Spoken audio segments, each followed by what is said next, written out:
Today, we're going to tackle API authentication. We'll turn that confusing mess of acronyms into a story that actually makes sense. So if you're a developer, you've seen this alphabet soup, right? API key, JWT, OAuth, SSO. They get thrown around like they all mean the same thing, but they absolutely don't. Let's get this all straightened out. You know, the best way to really get a grip on all this is to look at it like a story, an evolution.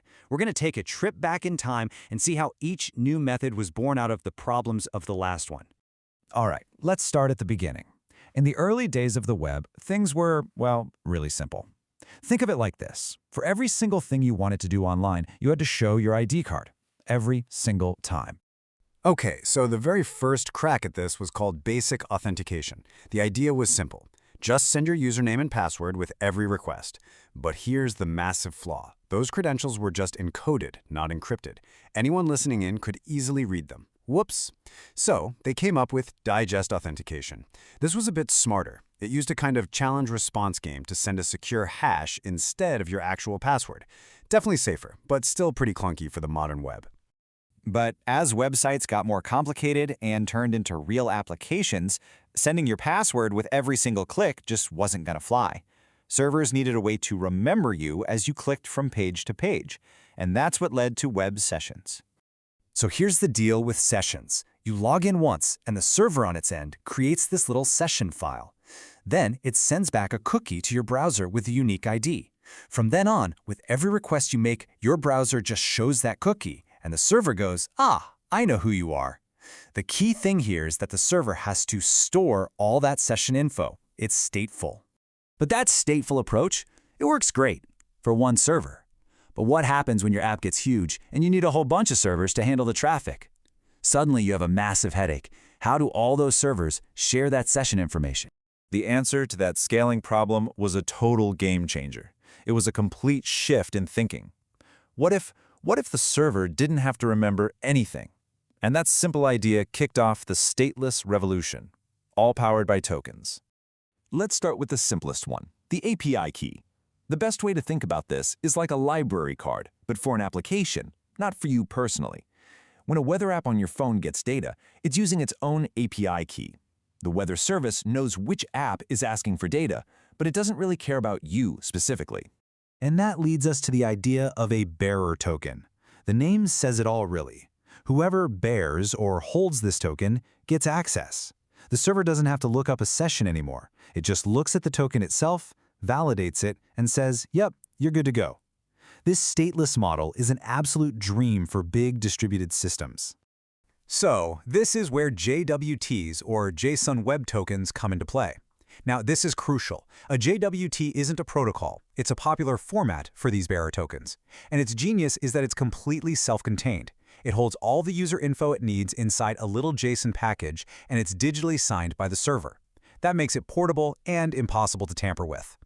Now, in any real-world setup, you're not just dealing with one token. You're dealing with two. First, you have the access token. This is what you actually use to talk to the API. But it's super short-lived. We're talking minutes. That way, if it ever gets stolen, the damage is minimal. Then you have the refresh token. This one is long-lived and you keep it locked away somewhere safe. Its only job is to go and get you a brand new access token when the old one expires. It's why you don't have to log in constantly. Okay, so then the cloud happened, and suddenly our digital lives were scattered across dozens of different services. We needed a way for apps to talk to each other on our behalf, but there was no way we were going to give every app our main passwords. That would be a disaster. And that's exactly the problem OAuth 2.0 was built to fix. It's all about authorization. You know when a new photo app asks for permission to see your Google Drive photos? That's OAuth.